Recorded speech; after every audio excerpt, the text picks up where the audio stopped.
Presenting the classics of Sam P. Chaladurai. Sam P. Chaladurai அவர்களின் போதனை களஞ்சியத்திலிருந்து.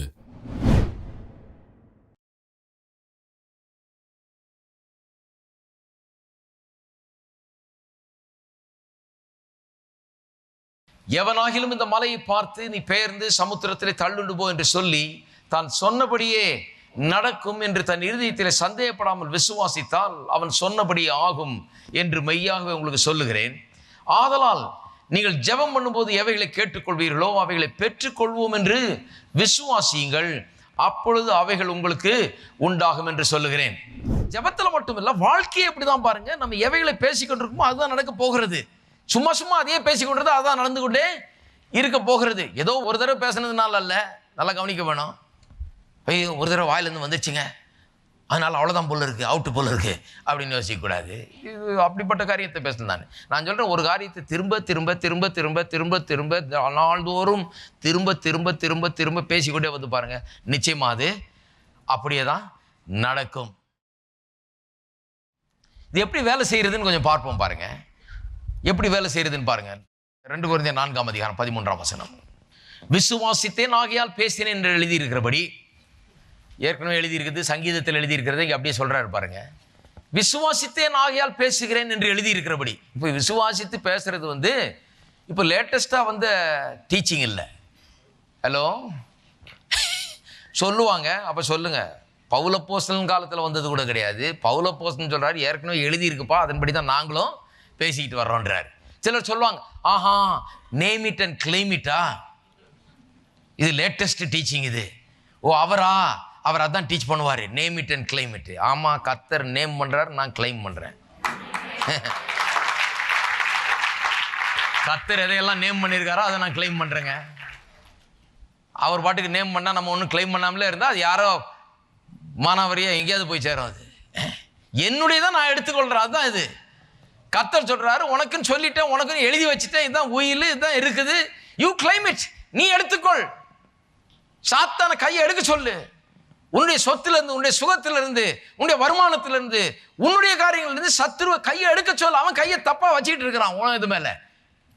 இதெல்லாம் என்னுடையது, நான் இஷ்டப்பட்டவனு கொடுப்பேன்றான். நீ சொல்லி உன்னுடையது இல்லப்பா. இயேசு வந்தார், ஞாபகம் இருக்குதா? நரகத்துக்கு வந்து உன்னை அடின்னு அடிச்சு விரட்டி உன்னை வெளியரங்க கோலமாக்கி சிலுவையிலே உன்னை வெற்றி சிறந்தாரே, அவரோட நான் அங்கே வந்திருந்தேன், என்ன ஞாபகம் இருக்குதான்னு கேட்கணும். அந்த இயேசுவின் நாமத்தில் நான் வருகிறேன்.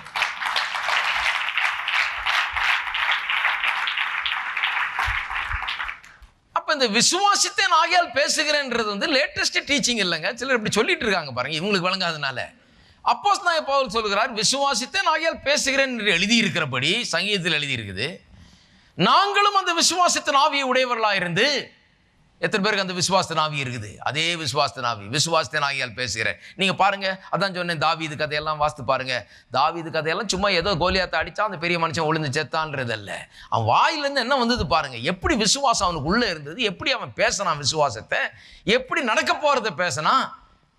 தலையை வெட்டி ஆகாயத்து பறவைகளுக்கு இன்றைக்கு போஷிக்க கொடுக்குறனா இல்லையான்னு பாருன்னா, என்ன நடக்க போகிறது அதை பேசுறான். மலையை பார்த்து நீ பெயர்ந்து சமுத்திரத்தில் தள்ளுண்டு போ என்று சொல்லி தான் சொன்னபடியே ஆகும் என்று சந்தேகப்படாமல் விசுவாசித்தான், அவன் சொன்னபடியே ஆயிற்று. தாவீது வேற ஒன்றும் இல்லை, மார்க் 11:23 அப்படியே ஃபாலோ பண்றான்.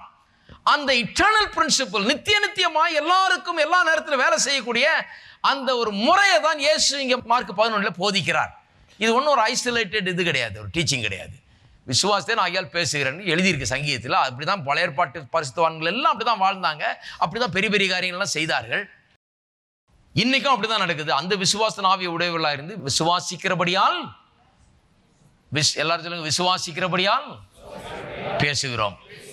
விசுவாசிக்கிறபடியால் பேசுகிறோம். அதுதான் கிறிஸ்தவ வாழ்க்கை, அதுதான் ஜெபம்.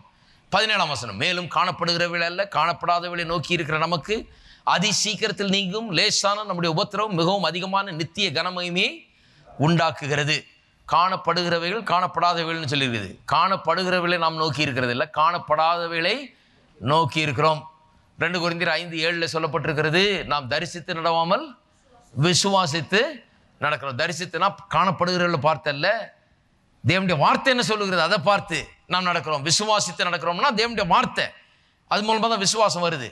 விசுவாசித்து நடக்கிறோம். இப்ப பாருங்க, 18, ஏனெனில் காணப்படுகிறவைகள் அநித்தியமானவைகள், காணப்படாதவைகளோ நித்தியமானவைகள். அப்ப காணப்படுகிறவைகள் ஒன்று இருக்கு, காணப்படாதவைகள் ஒன்று இருக்கு. காணப்படுகிறவைகள், காணப்படாதவைகள்னு இதுல எது பெருசு? ஏன் பெருசு? காணப்படாதவைகள். காணப்படாதவைகள் நித்தியமானவைகள், காணப்படுகிறவைகள் அநித்தியமான. ரொம்ப சிம்பிள் இல்லையா? பைபிளை கொஞ்சம் ஆழமா பார்த்தாலே புரிஞ்சிருது. காணப்படாதவைகள் நித்தியமானவைகள், காணப்படுகிறவைகள் அநித்தியமானவைகள்னா டெம்பரரி. அப்ப காணப்படுகிறவைகள் டெம்பரரி. நம்முடைய வறுமை என்ன? டெம்பரரி. இருக்கீங்களா? பற்றாக்குறை என்ன? டெம்பரரி. இது பர்மனன்ட் கண்டிஷன் நினைச்சிடக்கூடாது. எங்க தாத்தா காலத்திலேருந்து நாங்கள் அப்படியே வறுமையில தாங்க பிரதர் இருக்கிறோம், ஏழையாவே இருக்கிறோம் பிரதர், ஏழையாவே. இப்படியே சொல்லிட்டு இருந்தீங்கன்னா என்ன ஆகுறது? இந்த ஆலயத்துக்கு வந்த உடனே பேச்சு கொஞ்சம் மாறணும்.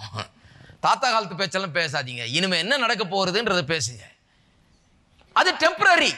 ஆமா, காசு இல்லை, டெம்பரரி. அது வேலை இல்லையா? டெம்பரரி. அது தொழில் இல்லையா? டெம்பரரி. அது ஒன்றும் வாய்ப்பு இல்லையா? டெம்பரரி. அது இவைகள்லாம் அநித்தியமானவைகள். இந்த டெம்பரரி சிச்சுவேஷனை மாற்றுகிறதற்கு ஒரு பெர்மனன்ட் சிச்சுவேஷனை கொண்டு இந்த டெம்பரரியை மாற்றுகிறார். இந்த காணப்படுகிறவைகளை மாற்றுகிறது, இருக்கிற சூழ்நிலையை மாற்றுகிறதற்கு எதை உபயோகப்படுத்துகிறாராம்? காணப்படாதவைகள் உபயோகப்படுத்தப்படுகிறது. காணப்படாதவைகளை கொண்டு காணப்படுகிறவைகளை மாற்ற முடியும். இருக்கிறீங்களா? என்ன அர்த்தம்? எப்படி காணப்படாதவைகளை கொண்டு காணப்படுகிறவைகளை மாற்ற முடியும்? எப்படி இன்னைக்கு இருக்கிற இந்த பார்க்கிற சூழ்நிலையை பார்க்காத ஒன்றினால் எப்படி மாற்ற முடியும்? நான் சொல்றேன் எப்படி மாற்ற முடியும். இன்னைக்கு இருக்கிற இந்த வறுமையை, இல்லாமையே, பற்றாக்குறையை நான் இன்றைக்கு காணாத தெய்வீக ஐஸ்வர்யம், தெய்வீக ஆசீர்வாதம், நிறைவு, அவைகளை குறித்த வசனத்தை என் உள்ளத்தில் வைத்து என் வாயிலே பேசுகிறது மூலமாக அது ஒருவேளை என்னை காணப்படாமல் இருக்கலாம். அந்த காணப்படாதவைகள் இதை விட பெருசு, இதை விட அதிக சக்தி வாய்ந்தது. ஆகவே அந்த காணப்படாதவைகளை கொண்டு வந்து இருதயத்தில் வாயிலை வைக்கும் போது இந்த காணப்படுகிறவைகள் மாறிவிடுகிறது. அதனால தான் சொல்லி இருக்கிறது, காணப்படுகிறவளை அல்ல காணப்படாதவளை நோக்கி இருக்கிற நமக்கு அதிசீக்கிரத்தில் நீங்குகிற உபத்திரவம். காணப்படுகிறவளை பார்த்தீங்கன்னா அந்த உபத்திரம் அப்படியே தான் இருந்துகிட்டே தான் இருக்கும். காணப்படுகிறவ மேலேயே கவனம் வச்சுட்டு இருந்தா அந்த உபத்திரம் நீங்கவே நீங்காது, அப்படியே தான் இருக்கும். காணப்படுகிறவளை அல்ல காணப்படாதவளை நோக்கி இருக்கிற நமக்கு அதிசீக்கிரத்தில் நீங்குகிற உபத்திரவம் அதிக மகிமையை நமக்கு கொண்டு வருகிறதான். இப்ப இருக்கிற பிரச்சனையை காட்டிலும் அதிக மகா மேன்மையும் கனத்தையும் நமக்கு கொண்டு வரக்கூடிய சூழ்நிலையா அது மாறுகிறது. இன்னொரு வசனம் 1 கொரிந்தியர் 1:27, ஞானிகளை வெட்கப்படுத்தும்படி தேவன் உலகத்தில் பைத்தியமானவைகளை தெரிந்து கொண்டார், பலமுள்ளவைகள் வெட்கப்படுத்தும்படி. இது ஒரு சர்டன் பிரின்சிபல்ஸை பற்றி பேசுது பாருங்க. தேவன் சில காரியங்கள் எப்படி பண்றாருன்றதை பற்றி பேசுகிறது. பொதுவா சில ஸ்டேட்மெண்ட்ஸ் இப்படிதான் பண்றாரு தேவன். என்ன பண்றாரு? ஞானிகளை வெட்கப்படுத்தும்படி உலகத்தில் பைத்தியமானவைகளை தெரிந்து கொண்டார், பலமுள்ளவைகளை வெட்கப்படுத்தும்படி உலகத்தில் பலவீனமானவைகளை தெரிந்து கொண்டார், உள்ளவைகளை அவமாக்கும்படி. இதான் முக்கியம் பாருங்க. உள்ளவைகளை அவமாக்கும்படி, அதாவது உள்ளவைகள்னா இருக்கிற காரியங்களை, இருக்கிற நம்முடைய சூழ்நிலைகளை ஒன்றுமில்லாமல் ஆக்கும்படி உலகத்தின் இழிவானவைகளையும் அற்பமா எண்ணப்பட்டவைகளையும் இல்லாதவைகளையும் தெரிந்து கொண்டார். இதை பலவிதமா சொல்லலாம். ஆனா இன்னைக்கு நான் சொல்ல போறது தான், உள்ளவைகளை அவமாக்கும்படி இல்லாதவைகளை தெரிந்து கொண்டார். எல்லாரும் சொல்லுங்க, உள்ளவைகளை அவமாக்கும்படி இல்லாதவைகளை தெரிந்து கொண்டார். எப்படி இருக்கிற சூழ்நிலையை தேவன் நமக்கு மாற்றும்படியாக உதவுகிறார். நம்முடைய கடன் சூழ்நிலையை, நமக்கு இல்லாத அந்த செழிப்பு, நமக்கு இல்லாத அந்த காரியங்களை எல்லாம் மாற்றி இருக்கிறதா மாற்றி கொண்டு வர்றார். எப்படி நமக்கு இன்றைக்கு இருக்கிற சூழ்நிலையை மாற்றி நமக்கு வேறொரு சூழ்நிலையை நாம் உருவாக்க முடியும், அதை பற்றி தான் இங்கே சொல்லி இருக்குது. உள்ளவைகளை அவமாக்க வேண்டும், ஒன்றுமில்லாமல் ஆக்க வேண்டும்னா அது எப்படி செய்யப்படுகிறதா? தேவனுடைய கிங்டம்ல, தேவனுடைய ராஜ்யத்தில் எப்படி செய்யப்படுகிறது? உள்ளவைகளை அவமாக்க வேண்டும் என்றால் இல்லாதவைகள் மூலமாய் அது செய்யப்படுகிறது. இல்லாதவைகள் மூலமாக என்ன? கர்த்தருடைய வார்த்தையின் பேரில் இருக்கிற விசுவாசத்தின் மூலமாக அது செய்யப்படுகிறது. இருக்கீங்களா? நான் சொல்லுகிறேன், நீங்கள் எவ்வளவு கீழ்மட்டத்தில் இருந்தாலும் சரி, எவ்வளவு ஒன்றுமில்லாமல் இருந்தாலும் சரி, இன்னும் கேட்டால் எவ்வளோ ஒன்றும் இல்லையோ அவ்வளோ பெட்டரு. ஏன்னு சொன்னால் கர்த்தர் உங்களுக்கு தான் ரொம்ப செய்யணும்னு பார்க்குறாரு. ஏன்னா அவருக்கு தெரியும், இவனுக்கு செஞ்சால் எல்லா மகிமையும் எனக்கு சேரும். சிலவரெல்லாம் கொஞ்சம் பேர் கொஞ்சத்தை வச்சுக்கிட்டு என்ன சொல்லுவாங்க, தாத்தா காலத்துலேயே எங்களுக்கு வச்சுட்டு போயிருக்காருங்க, என் பிள்ளை சாப்பிட்ற அளவுக்கு வச்சுட்டு போயிருக்காருங்க. இப்படி அவன் அதில் மேன்மை பாராட்டி கொண்டு இருக்கான். கர்த்தர் சொல்ற, நீ ஒன்றும் இல்லையா, ஒன்றும் இல்லாதனால ஒன்றும் வராதுன்னு நினைக்கிறியா? நீ வா, உனக்கு தான் நான் செய்யணுன்னு இருக்கேன். ஒன்றும் இல்லாதவனை அந்த அடிமட்டத்திலேருந்து உன்னை வானம் உயர வரைக்கும் உனக்கு தூக்க நான் சித்தம் கொண்டிருக்கிறேன். உனக்கு தான் அது ரொம்ப சுலபமாக நடக்கும். அது மட்டும் இல்லாமல் அங்கே ரொம்ப கீழே இருக்கிறவன் தான் ரொம்ப சுலபமாக விசுவாசிப்பான். ஏன்னா அவ்வளோ கீழே போன பிறகு கீழே இன்னும் போகிறதுக்கு வாய்ப்பு இல்லை, தர தட்டிடுச்சு. நிறைய பேருக்கு தர தட்டிடுச்சு. இவருடைய அவிசுவாசத்திலே கூட இனிமே கீழே போக முடியாது. இனிமே கீழே போகிறதுக்கு ஒன்று இருந்தால் தானே போகிறது. இனிமே கீழே போக முடியாது, தர தட்டிடுச்சு. ஆகையால இனிமே போனால் ஒரு டைரக்ஷனில் தான் போக முடியும், மேலே தான் வர முடியும். ஒரு இன்ச்சு கூட கீழே போக முடியாது. கர்த்தர் சொல்றாரு, உனக்கு நம்பிக்கையே இல்லையா, நடக்கும் நம்பலையா, நீ உனக்கு வாய்ப்பே இல்லாத போல தெரியுதா, ஒண்ணுமே இல்லாத போல தெரியுதா, அப்படியே இருளா தெரியுதா, அடி மட்டத்துக்கு வந்துட்டேங்க, பாட்டமுக்கு போயிட்டேங்கன்றீங்களா, இப்பதான் மேல ஏற போறீங்க. இருக்கீங்களா?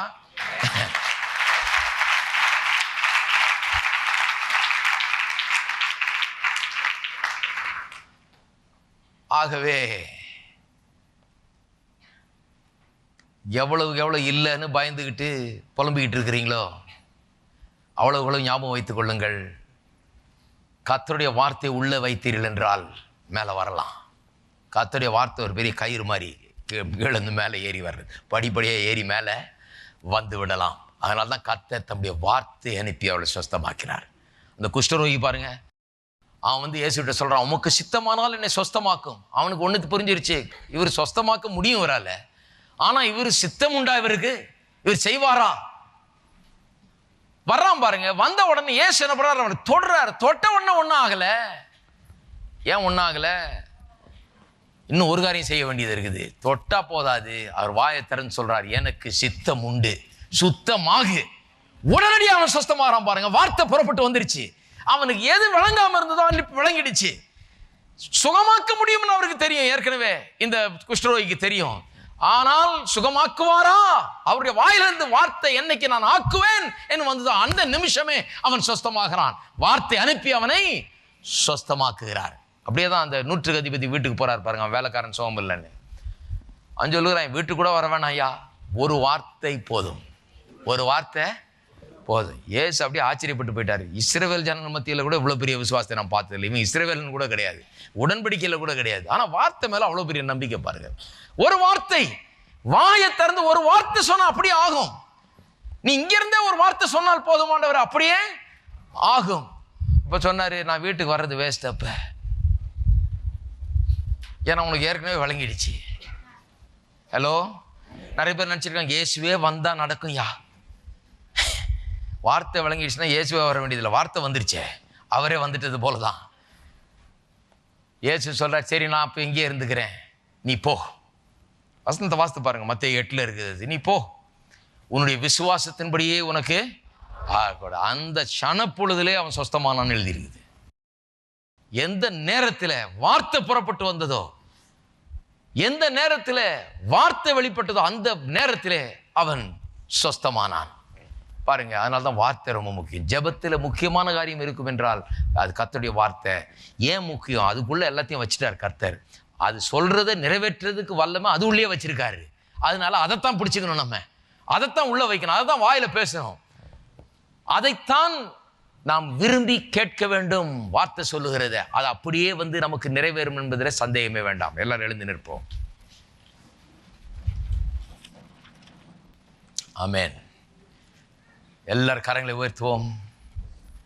எல்லாரும் சொல்லுவோம், கர்த்தருடைய வார்த்தையிலே அதை நிறைவேற்றக்கூடிய வல்லமை அதற்குள்ளாகவே இருக்கிறது. அவருடைய ஒவ்வொரு வார்த்தையும் அப்படியே நிறைவேறும். அதை நிறைவேற்றக்கூடிய வல்லமை, அதை பலிக்க பண்ணக்கூடிய வல்லமை அதற்குள்ளேயே கர்த்தர் வைத்திருக்கிறார்.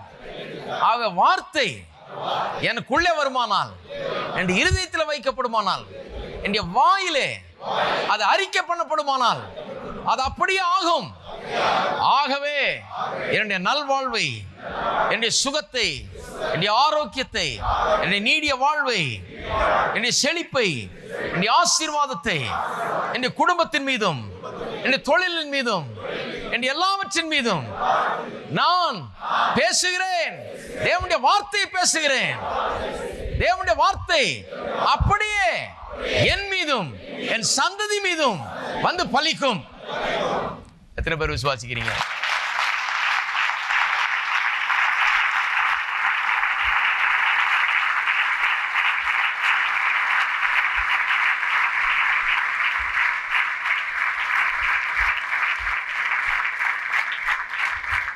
குடும்பத்தையும் தொழிலையும் எல்லாவற்றையும் சபிச்சுக்கிட்டே இருக்காதீங்க. இப்படியே போனால் எங்கே போகிறதோ தெரியல அப்படிங்காதீங்க. ஆசீர்வதித்து கொண்டே இருங்கள் இயேசுவின் நாமத்திலே. தேவனுடைய வார்த்தையை பேசிக்கொண்டே இருங்க. அது மேலே அதன் பேரில் பேசிக்கொண்டே இருங்கள். தேவனுடைய வார்த்தையை கட்டவிழ்த்து கொண்டே இருங்க, விசுவாசத்தை. அது அப்படியே ஆகும். நாம் ஜெபிப்போம். கையில் வைத்து கர்த்தரை ஸ்தோத்திரிப்போம். ஹல்லேலூயா. ஸ்தோத்திரம், ஸ்தோத்திரங்க தாவே.